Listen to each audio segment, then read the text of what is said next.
Good evening, everyone. With deep gratitude and respect, I am honored to be learning and unlearning on the ancestral and unceded lands of the Hamathquiam, Skohomish Okameam, and Tsleil-Waututh nations. Welcome to After the Bell Live. I'm your host, Gianna Chow. If you haven't heard of already, we have a podcast called After the Bell. Every month, we release episodes that give families direct access to educators and experts on topics that matter most to student learning and well-being. Tonight, our focus is on learning updates, or what was previously known as report cards. Tonight's live show is also live, so that means we're taking audience questions and answering them at the end of the show. You can submit questions through the Q&A chat feature at any time. You'll see the three dots on the top bar of your screen. And since this session will be public, we ask that you avoid sharing personal or sensitive information. We will do our best to address as many questions as possible.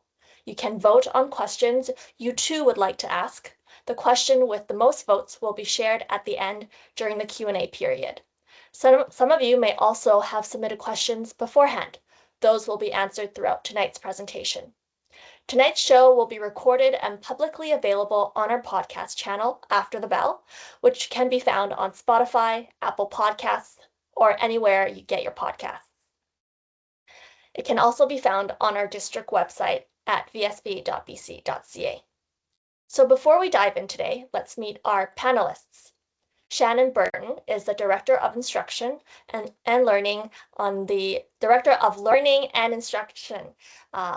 Director of Instruction on the Learning and Instruction team, there you go, where she oversees curriculum assessment and reporting across the district. With over 2 decades of experience in education, Shannon spent 10 years as a classroom teacher, teaching kindergarten, grade 1, and grade 4 through 7 in Vancouver, and 11 years as a school administrator. Her career also includes international teaching and leadership experience at an IB school in China.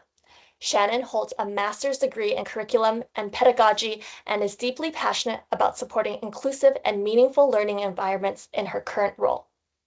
Ranjit Bains is a Director of Instruction supporting secondary schools, learning and instruction, choice programs, and professional and leadership development. Having worked her entire career with the VSB, Ranjit taught secondary ELL, math, science, biology, IB, and work experience for 13 years before becoming a secondary school administrator. As a school leader for 12 years, Ranjit was passionate about working collaboratively with school communities to improve student experiences and outcomes. This passion and commitment continues in her district role with an eye to enhancing engaging and equitable learning opportunities for all students. Suzie Polzin is a district principal of learning and instruction at the Vancouver School Board, where she collaborates with educators to strengthen classroom instruction. With over 20 years of experience, all within the VSB, Suzie has taught across K-8 with a particular passion for grade 7s. Her administrative leadership spans diverse areas and choice programs, including Montessori and IB. Suzie is driven by a deep commitment to curriculum design, collaborative practice, and empowering teacher efficacy to support all learners. Thank you all for being here today. Now let's begin by setting the stage. We have carefully crafted tonight's agenda based on some of the most common questions we have been asked about learning updates. The key topics we will cover today are: what are learning updates? What can I expect as a parent or family member? How will I learn about my child's progress? Why a proficiency scale and not letter grades? How do we support all students? How can families help? Okay, so let's start with the big question on a lot of people's minds, which is, where did this change to reporting come from? A common theme I hear from families about learning updates is that if it ain't broke, then don't fix it. Report cards were fine before, so why the shift? Shannon, could you provide some insight to this? Thanks, Jan. And that's such a fair and common comment that we hear. However, it really isn't about being broken or not. It's about how we evolve in our approach to education as we learn more about students' needs to succeed and to thrive. If you think about how our world has changed and it's much more complex, that means the type of learners that we also need to develop has changed. And research shows us that we need to do a better job at creating students who are critical and growth-minded thinkers. And so if you think about the ministry reporting policy that came into effect in 2023, that's really what it's about. It's also about ensuring that all the districts in BC, such as Vancouver, are aligned in how we are creating citizens that will thrive in the 21st century and beyond. And all the districts are required to comply with these ministry policies and mandates.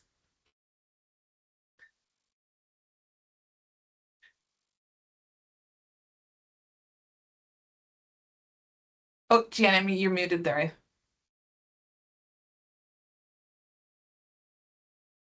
Sorry about that. I was asking you, how do we know that this form of reporting is better than before? Well, it is all backed by research, and there's really 4 key elements that shape the reporting policy, and that is meaningful communication, student self-assessment, focus on proficiency, and formative assessment. Yeah, and if I can jump in here, I would agree with Shannon. Learning really has changed, and specifically the skills that we need in a 21st century context, they've really evolved. So really the fact is that the recognition of this is what really led to the change of curriculum in 2016. Back when many of us attended school, our methods and ways to access information were limited to things like books and magazines and, of course, encyclopedias. In today's world, and with the introduction of the internet, the information that we have is actually literally at our fingertips. So that need to memorize facts is no longer necessary. Now we actually have the opportunity rather to lean into the skills or the competencies that are needed to take that information and actually do something with it. How we analyze, interpret, or communicate and problem solve are essentially really how we action that information is what's key here, in addition to ensuring that learning is always ongoing. Yeah, and so building on that, what we previously referred to as report cards are now called learning updates. And this name change, is to reflect what Suzie just mentioned. Learning is ongoing and doesn't end with a number on a report card. Learning updates in both elementary and secondary are categorized as either formal or informal. The formal learning updates are shared as written learning updates or summaries of learning. And the purpose of these updates is to communicate student progress using the proficiency scale along with descriptive feedback. The informal learning updates may take various forms, though families will primarily experience them as either student-led conferences or parent-teacher conferences. And these learning updates are focused on communicating goal setting, areas of success, and areas requiring more attention. So learning has changed over the years, and that's why we are calling it learning updates instead of report cards. With this change, what are the goals of reporting now? That's a good question, Gianna. The first goal is that students are engaging with their learning. And then the second goal is that families are involved and engaging in their child's learning. Simply put, we want students and their families to have a clear understanding of where students are at in their learning and the role they can play in helping them move forward. Yeah, that's exactly Ranjit. And it's really easiest to think of reporting as answering the 3 key questions. Where are students now? Where are they going? And how do they get there? And so you'll notice that information, you will find it on your child's written learning report. And that reporting is also ongoing and iterative. So it's a learning process and a journey. And so the goals for students keep evolving over the course of the year.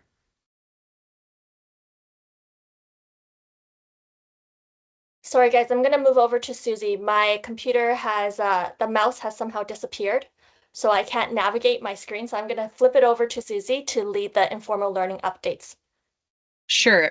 So there, as already have been mentioned, there are informal learning updates that are often called parent and or teacher or even student-led conferences. These times are really set aside as opportunities to share and celebrate progress, as well as share concerns or areas for growth.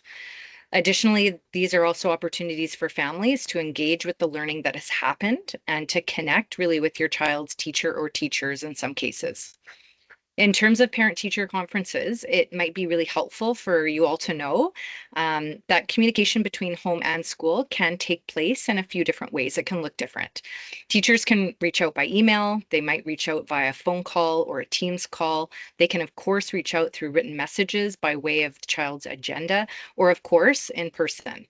These opportunities are sometimes necessary. They're, of course, always welcomed and are appreciated, in addition to sometimes even being optional. And on another note, you might find there are times when your child is invited to be involved in the conference, and that's what we call a student-led conference. This is a way to include student voice and promote engagement in learning. Centering student voice and promoting engagement has proven to increase motivation and improve student outcomes, while also strengthening critical thinking and communication skills. The latter speaks directly to some of those important 21st century competencies we mentioned earlier. Ultimately, we want families to know that they can approach the teacher at any point to arrange and discuss a time to connect about their child. Knowing that assessment and evaluation are ongoing, we want to ensure that the communication and partnership between home and school is also ongoing. Yeah, and I just want to add, continuing with the conversation on informal updates, every family is invited to come to the school twice a year for an in-person meeting. And it's such a great way, as Suzie and Ranjit have shared, to connect about your child's progress. And if coming to the school is not possible, teachers are always willing to meet on Teams or even set up a phone call. We really want to make sure that these updates are accessible and that no families are left out. Also to note that some teachers use portfolios, digital or paper, and these show student learning over time. So they highlight student strengths and they offer opportunities for feedback and growth, and they can really serve as powerful tools to support the learning process. Classrooms that take advantage of these opportunities might ask students to share their portfolio at home with their families, and then the families are offered an opportunity to come in for an in-person follow-up meeting. So if you haven't had a chance to meet your child's teacher yet this year, don't hesitate to reach out. And in secondary schools, the informal learning updates are published in the MyEd BC family portal during the first few weeks of a course. The information provided includes goal setting and identifying your child's early progress in a course, primarily through descriptive feedback. Typically, proficiency or academic achievement is not reported on at this early stage of the learning process. Rather, the focus is on sharing what your child is doing well and areas which may require more attention or intervention. As in elementary school, parent-teacher conferences are also offered at least twice per school year. Before we move on, I wanted to touch on another point related to the ongoing dialogue between home and school. Sometimes in secondary, there's a sense that families have to wait for an informal or formal learning update before they can speak with the classroom teacher. This is not the case. We encourage families to reach out to teachers anytime if you have questions or concerns about your child's progress. Again, this ongoing dialogue and communication is key to your child's success. Okay, so informal updates are meetings with families. Does that mean formal updates are written updates? And similar to what we would previously known as a report card? That's correct, Gianna. Okay, then can you break down what a formal learning update would look like for us? Sure. So formal learning updates are always communicated in writing. They will always have a proficiency scale with indicators for the learning that has taken place, along with descriptive feedback to highlight student strengths, areas for growth, and then also ways to support learning. Additionally, these updates will also display information about attendance. On a final note, and something that I think is important for people to be aware of, is that these updates will always include information about where you can find your child's self-reflection on the core competencies. While the core competency self-reflections can be linked to a child's learning goals, they do play also an important role in helping the child gain a better understanding of the learning process in general.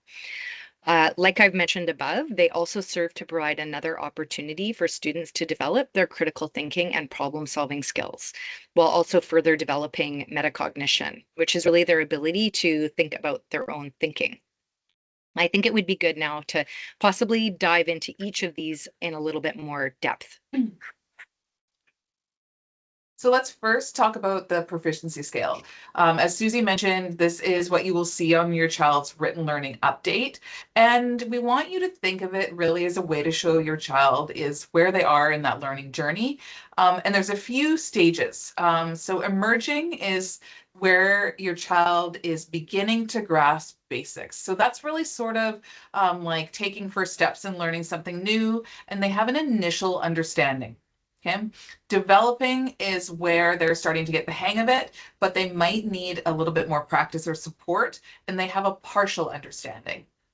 Proficient is when at this stage, the child understands the material well and they can apply those skills confidently. So that means they have a complete understanding, and proficient is the goal. And then extending, this is where things really get exciting, and they're showing a deeper, more complex understanding, and they can take what they've learned to the next level. And so we say that they have a sophisticated understanding. It's really important to remember that students don't always start at emerging, and they don't necessarily finish at the extending at the end of the year. Every child moves at their own pace, and the scale really helps celebrate growth and progress wherever they are in their learning path. But here's the thing, why should we use a proficiency scale? Why must we use a proficiency scale? Letter grades were so much more straightforward to understand and clear cut for parents and families to know where their child's progress was at. Actually, I'm not 100% sure I would agree, Gianna. From a research lens and really a practical lens, we've learned that there can be some negative outcomes that come from the practice of grading. Grades can significantly impact self-esteem and a child's overall well-being while also increasing anxiety, something we're seeing a lot more of. As I suspect many in the audience tonight can relate, in a grades-focused environment, there really is a natural shift that seems to encourage comparison and competition. We know both have the potential to really impact peer and or teacher relationships while also individual health and well-being. So naturally, we want to respond to these factors that can lead to undesirable outcomes. And as such, we do find ourselves leaning into a proficiency scale. It shifts from a focus on the product to a focus on the learning process. If the focus is on learning rather than getting good grades, for example, we see an evolution from what we call rote memorization to learning that is really focused on making connections and building those deeper understandings. And you've heard us say this already, and we will say it again. The proficiency scale views learning as ongoing rather than signaling learning is done or over. Furthermore, and maybe more importantly, it supports and changes how we learn both at school and in life. The proficiency scale is inclusive of all students. We identify the skills or competencies needed and measure progress over time. This practice inherently honors the belief that every learner has a place on the proficiency scale. And as Suzie already said, it's about process over product. So let's use an example that we're all familiar with when a child learns to ride a bike. Initially, they might need training wheels, and with practice and support, such as those training wheels and maybe a family member running alongside, they learn the skills needed and can now ride the bike by themselves without support. From an assessment standpoint, we would say that they are proficient and that they've mastered the skills needed to successfully ride a bike independently, which is the goal for everyone. Now, over more time and with more interest, that child may develop a passion for biking. They might want to try road bike racing, or they might want to combine their biking with other skills to compete in a triathlon. Both scenarios require a transferring of learned skills in addition to acquiring new ones. In this case, from an assessment lens, the learner is now extending. So let's break this down a little bit more. With the proficiency scale, what matters is what your child can do now, not whether they needed help to start. So unlike traditional grading, which might dock marks for those first wobbly attempts, proficiency scale celebrates progress and the latest skills that your child shows. Think back to that analogy Ranjit shared. If your child needed training wheels at first, that's normal. The real focus is on how they're riding today, independently and confidently. So this approach really helps build that growth mindset, seeing mistakes as steps along the way instead of setbacks. Of course, sometimes in school, there aren't those opportunities to show off the skills in new ways, but the scale does encourage each child to keep moving forward. Can you guys share what are some common misconceptions about the proficiency scale? Yeah, so one of the ones that we get all the time is whether the proficiency scale actually prepares students for real life. Some people worry that these scales might even hold students back or that we're not setting them up for the future. But when you look closely, we see that the opposite is true. To add to that, proficiency scales are actually about setting clear benchmarks for what students need to know and do at every stage. I mean, I really want people to imagine that you're trying to learn a skill. You want to know where you stand, right?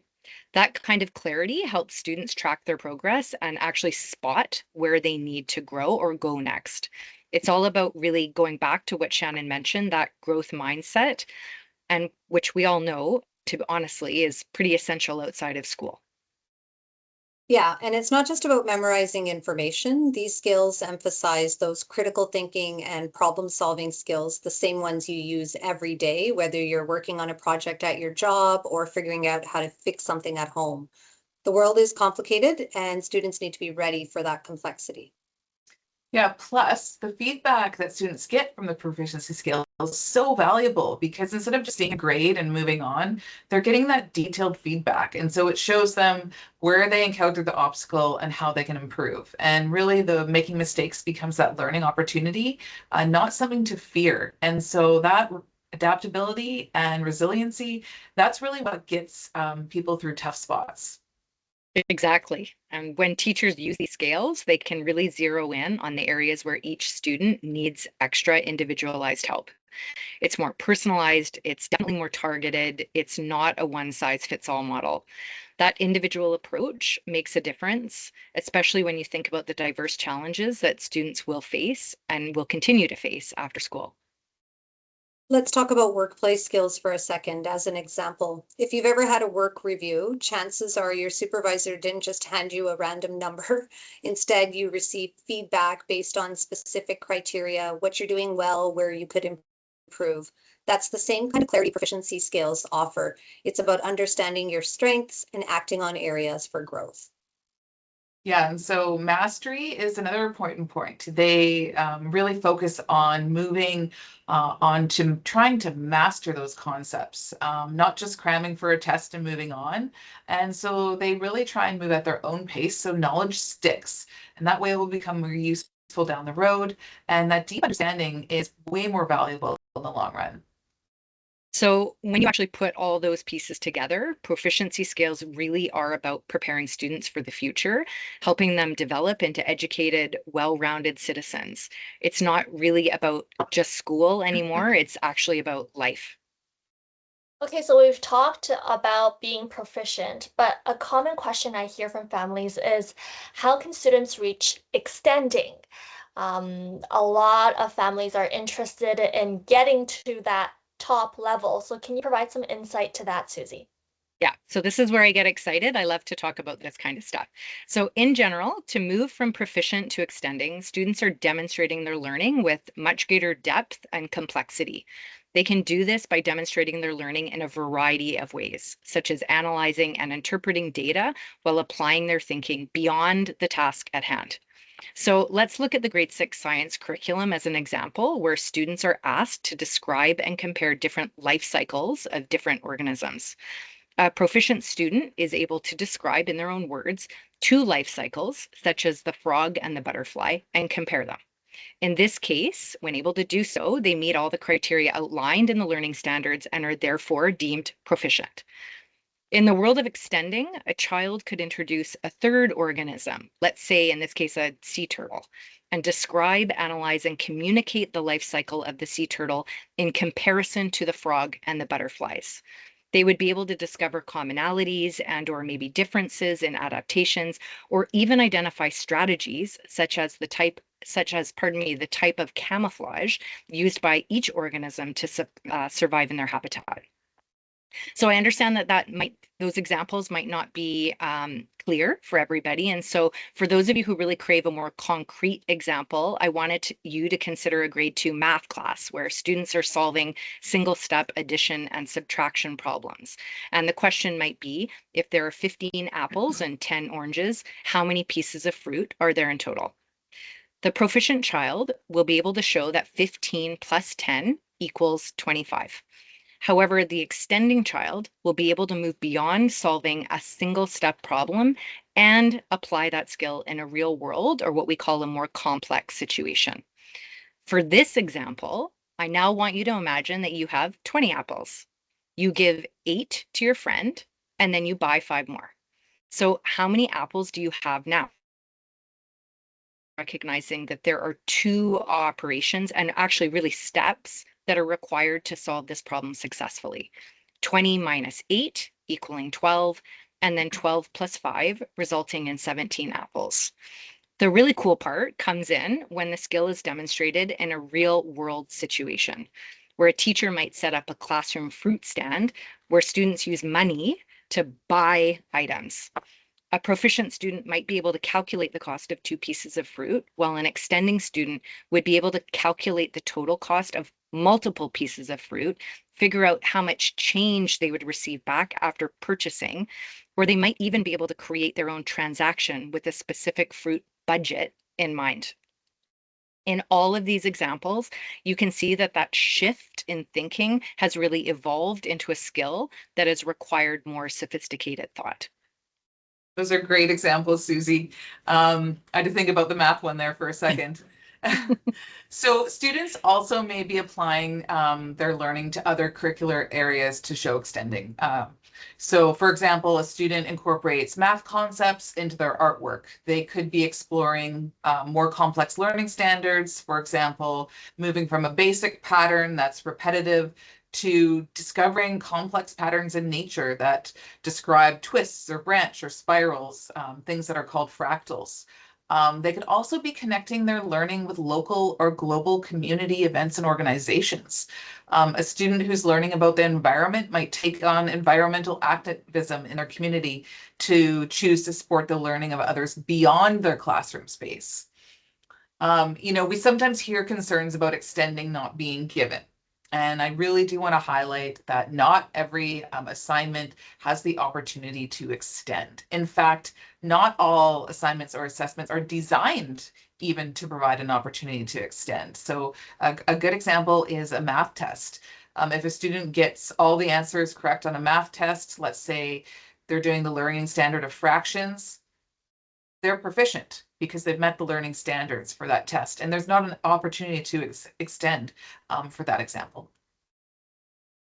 So we've been talking a lot about proficiency skills, and parents, caregivers with students in grade 10 to 12 might notice that formal learning updates report achievement using the traditional letter grades.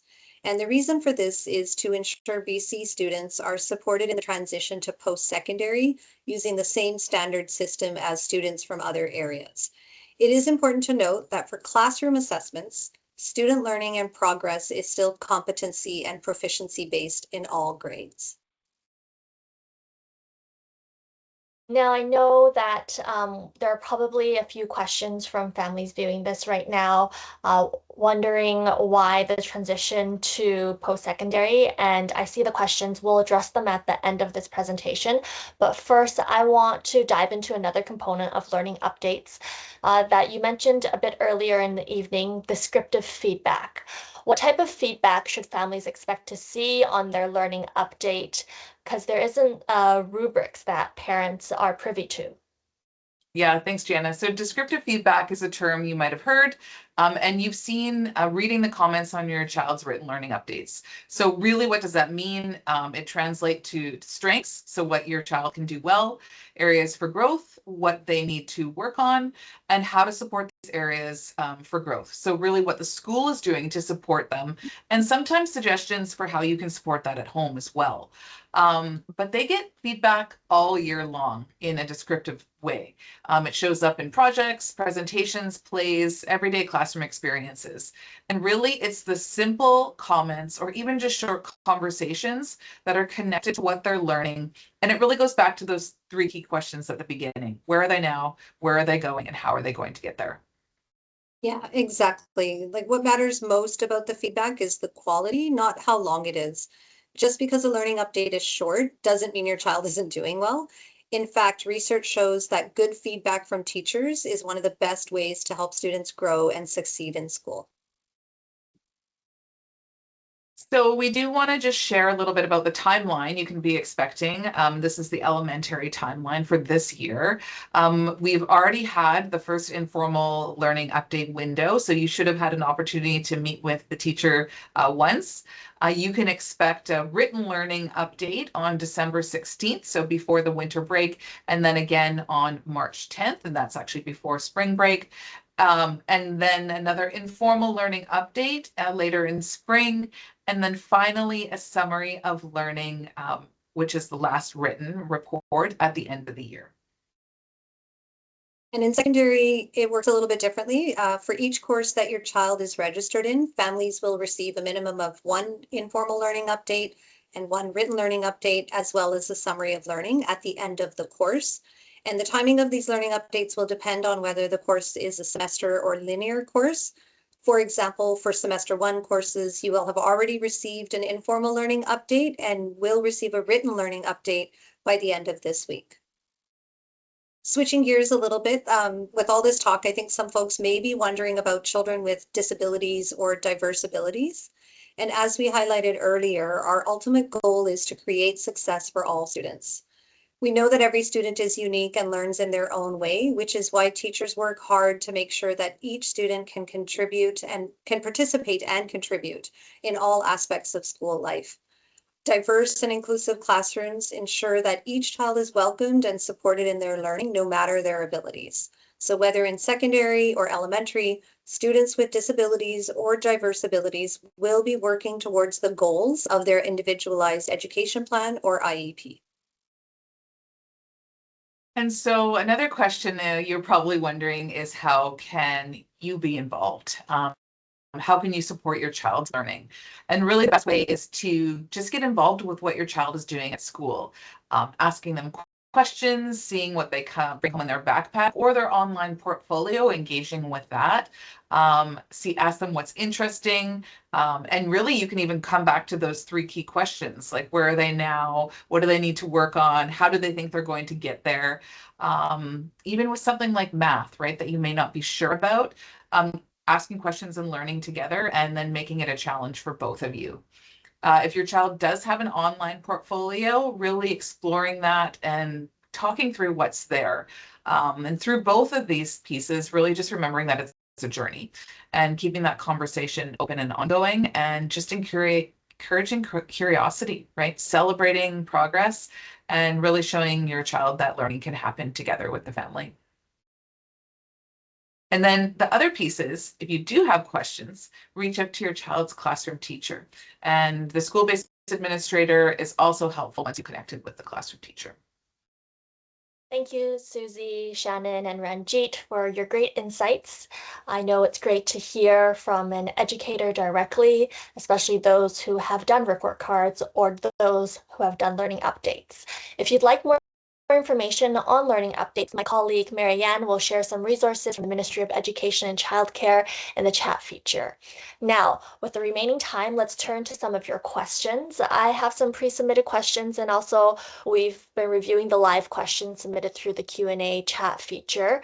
I'll first throw to the secondary students. There were many questions around the concern with the transition from the proficiency scale to letter grades, and really not setting families feeling like they're not setting students up for success, that it's kind of, there's an initial shock of, it's been written feedback and kind of almost fairly laxed, and then all of a sudden it's really concrete, hard. And so how are students supposed to transition that, and how do universities outside of BC value this type of grading?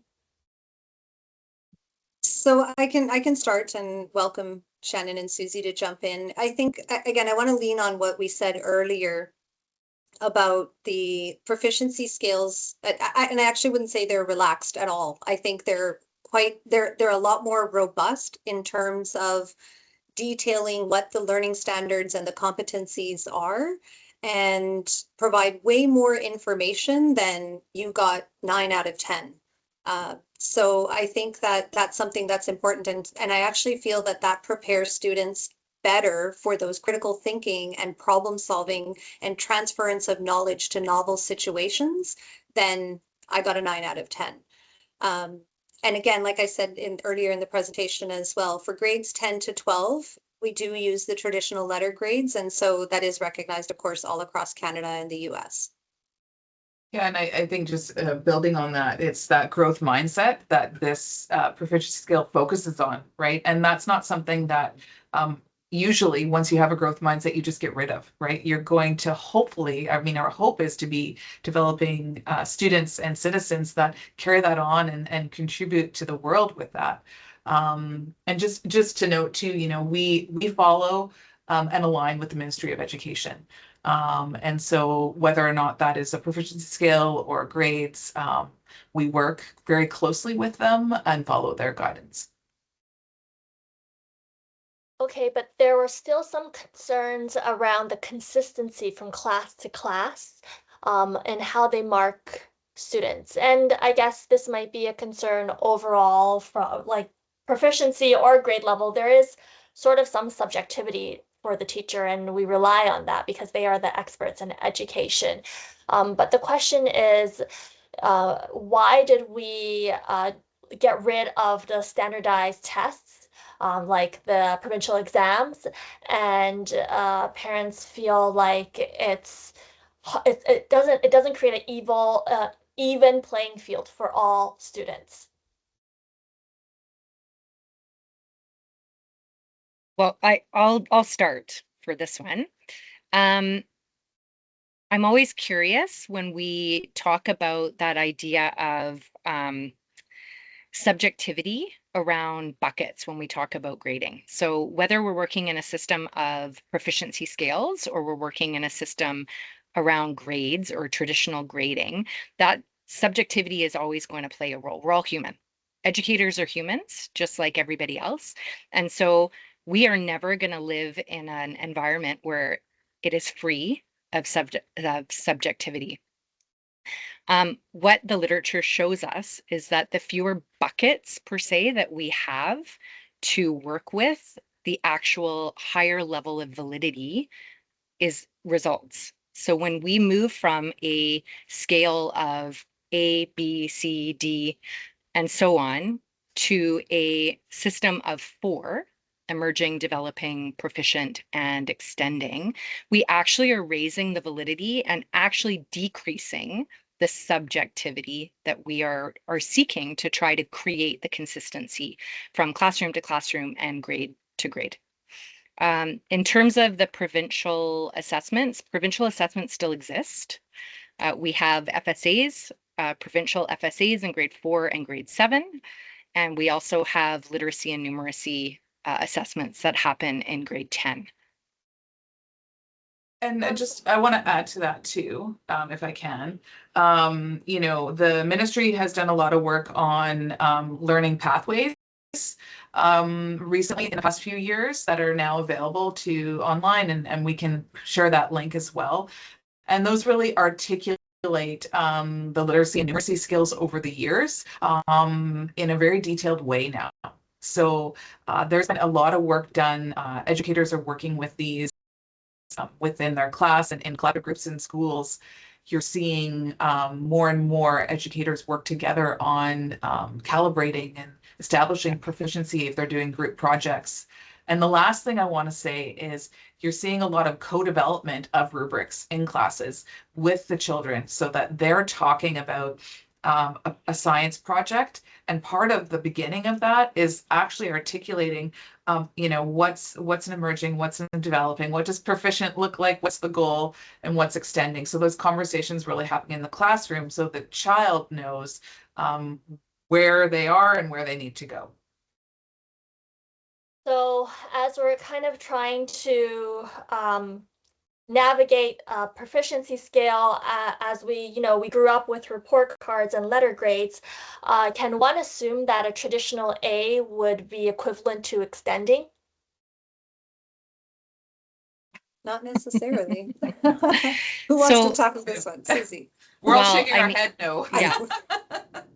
So I think, this is an important thing to address. There is no, that the proficiency scale was never created to be converted into a traditional grading system.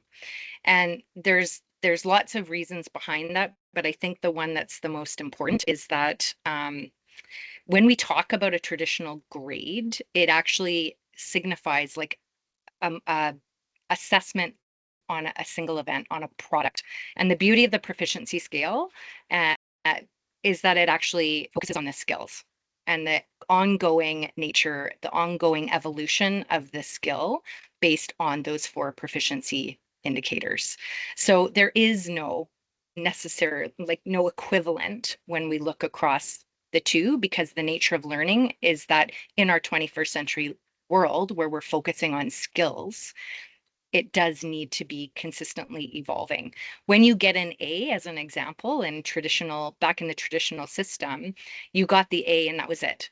Like, where did you go after that A? You did it, right? The learning was done, you achieved the A. And one of the beautiful things about working within a proficiency scale and a proficiency system is that you can always have an opportunity, in many cases, to extend and to go beyond.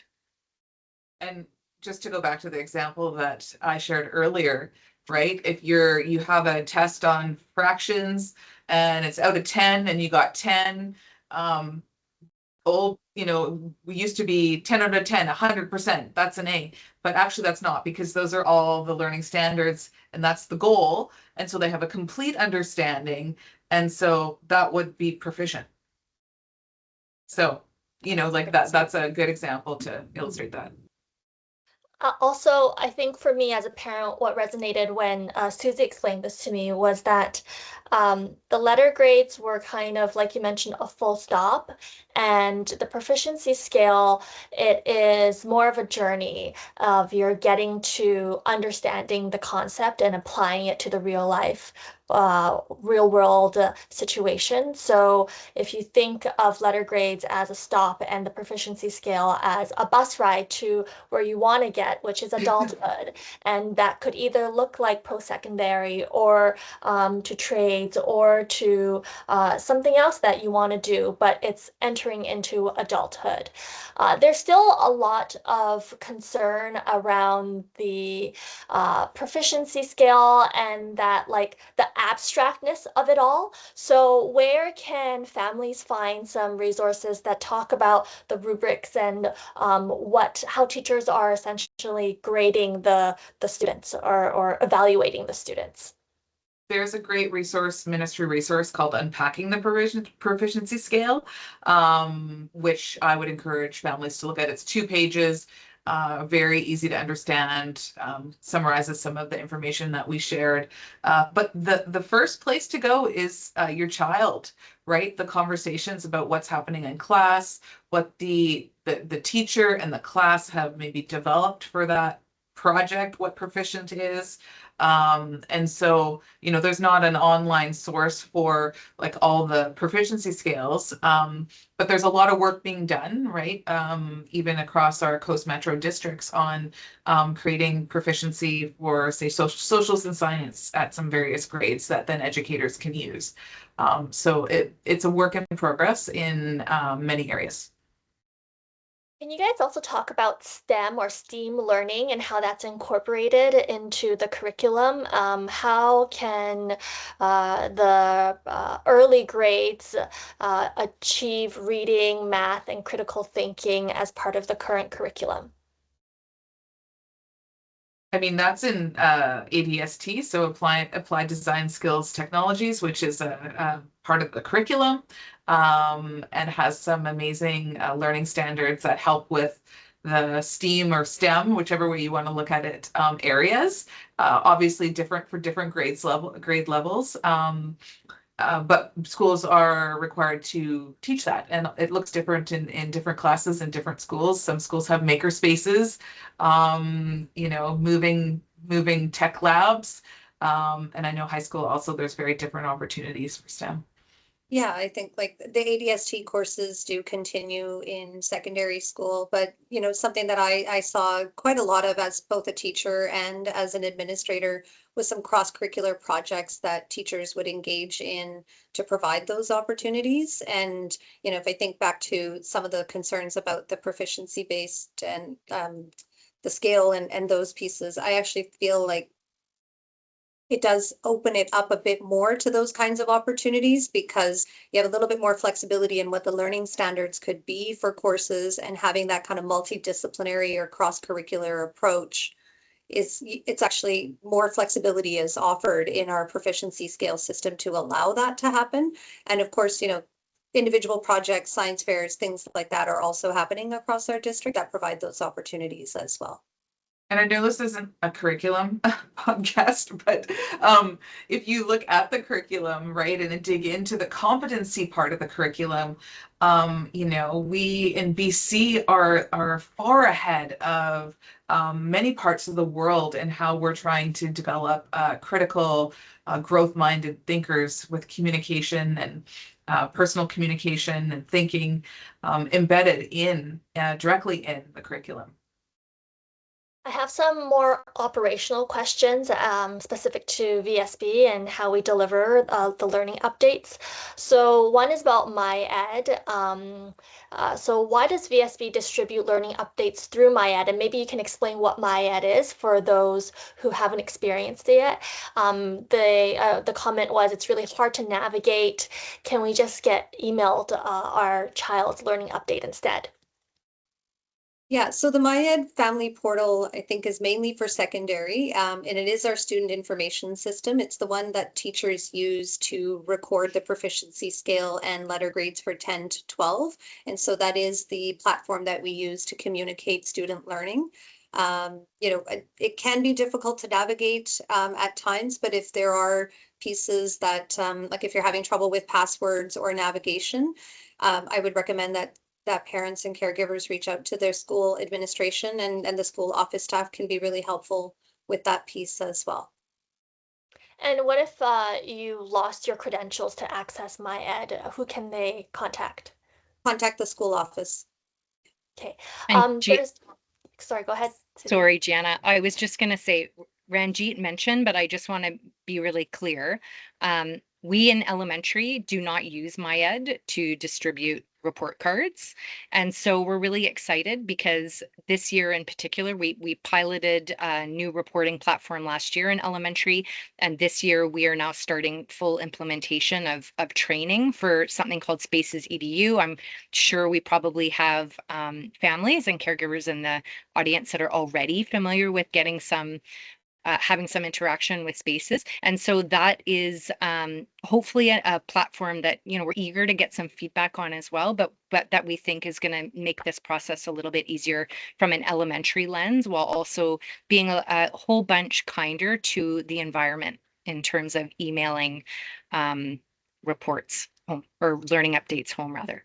Can I just jump in, Janet? Sorry, I was going to say, we actually also use Spaces in secondary for the core competency self-assessment, and that happens at least 3 times a year. So at each of the written learning updates for each semester, as well as at the end of the year with the summary of learning. And I realized I didn't fully answer your question from earlier when you asked about, like, why can't they be emailed? So if families have a request for a report card, they can always, again, contact the school office and the school administration and gain access to the report card if there's other barriers to accessing it on MyEd. So just want to make sure families know that. I was going to ask you about Spaces EDU. That was my next question, Suzie. So, you just took that right out of me. But maybe because it hasn't been fully launched to everyone, can you explain what can families expect to see with Spaces EDU? It is a new tool, so something new to learn about. Yeah, so Spaces is a platform that right now is being used very widely in BC. We have over 34 districts in British Columbia that are using Spaces EDU in some capacity. We are choosing right now at the moment to focus on elementary reporting.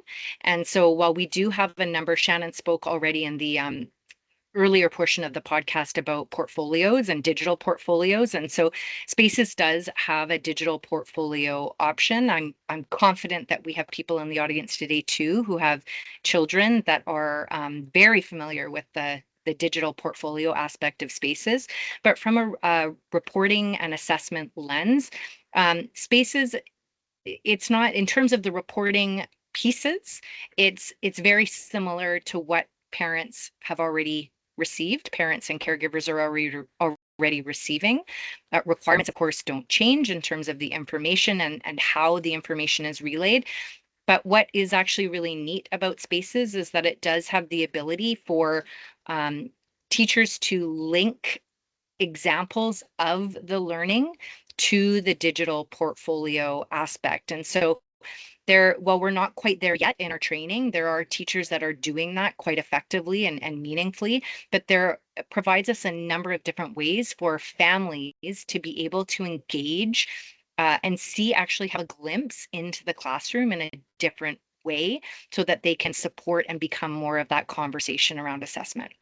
So that's a long-winded answer to just basically say that it is a reporting platform right now for us that will look like an email going out to families, where families can actually just click on the link that is provided and it will take them immediately to the report.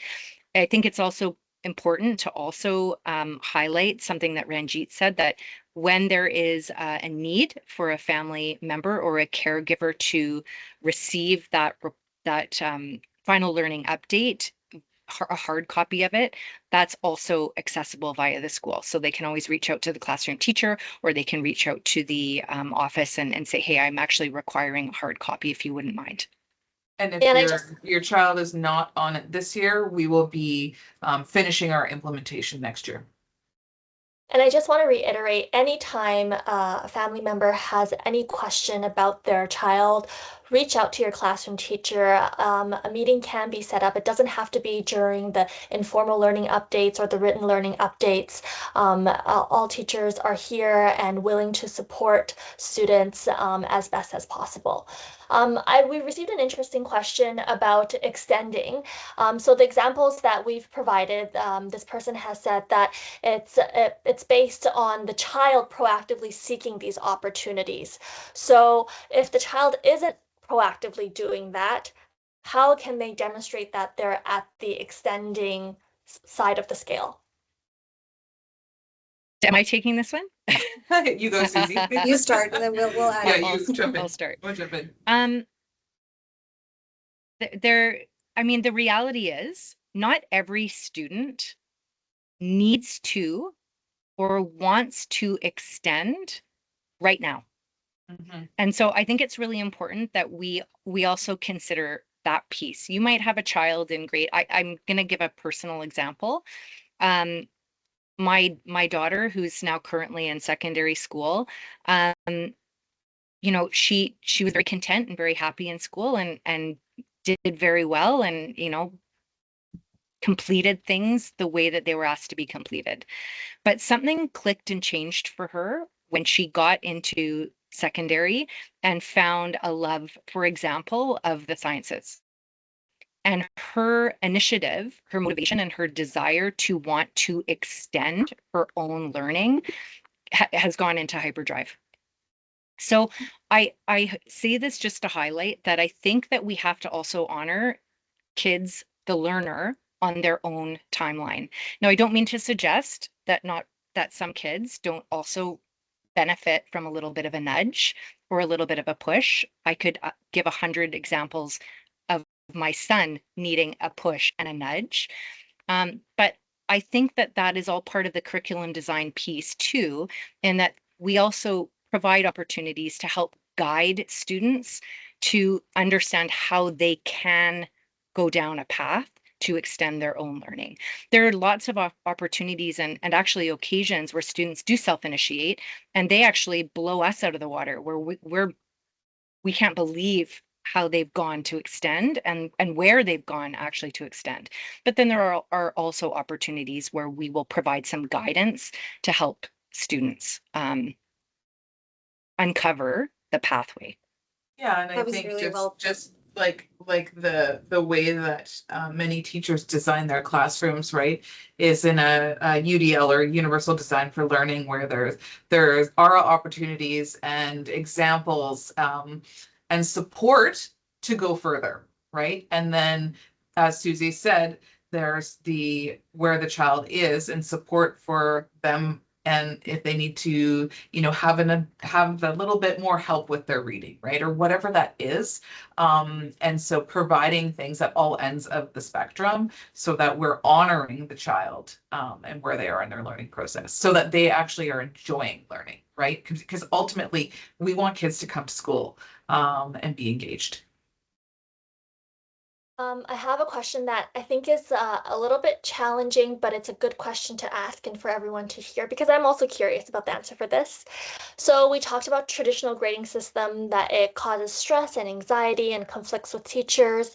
Um, but the person asking the question is, isn't this part of adult life? And by shielding them from this kind of resilience in their early life, are we teaching them not to handle these emotions or situations and how to like work around these and are we not preventing them from learning these types of soft skills? So can you speak to how the proficiency scale and the learning updates either conflict with this or agree with this?